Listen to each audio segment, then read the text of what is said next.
Mga kapuso, mag-ingat po sa pagbili ng mga bakuna o gamot online. Ayon kasi sa Food and Drug Administration at Department of Health, baka peke ang mabili ninyo sa internet. Ang mainit na balita hatid ni Isay Reyes.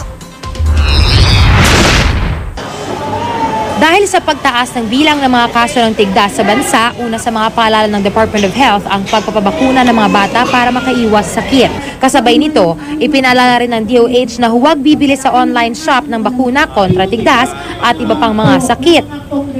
Huwag kayong kukuha ng bakunang peke.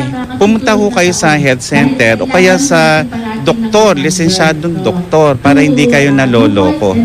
Noong Disyembre, naglabas ang Food and Drug Administration ng babala sa publiko laban sa pagbili ng gamot at bakuna sa internet. Noong November 2013 kasi, mahigit 100 prescription medicines at biological products para sa mga tao at hayop ang agad tinanggal ng online buy and sell website na sulit.com.ph matapos malaman na hindi ligtas ang mga ito. Pero meron pa rin daw mga nakakalusot.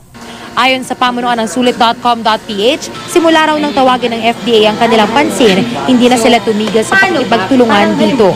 Bumuo raw sila ng grupo na magfi-filter o sasala ng mga advertisement na ipopost ng online sellers na may kinalaman sa bakuna.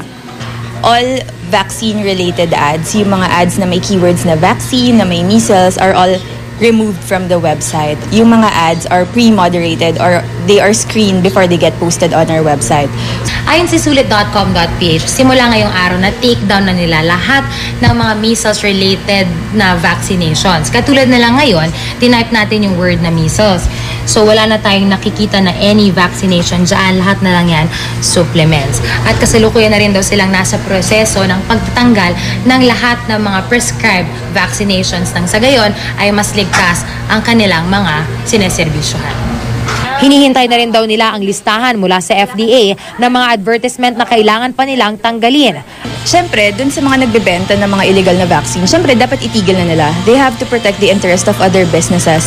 For the buyers naman, dapat mas maging alisto sila. Hindi porket mura, nakasulit sila. Sabi nga nila, health is wealth. Ang DOH patuloy raw nagmomonitor sa bentahan ng bakuna online.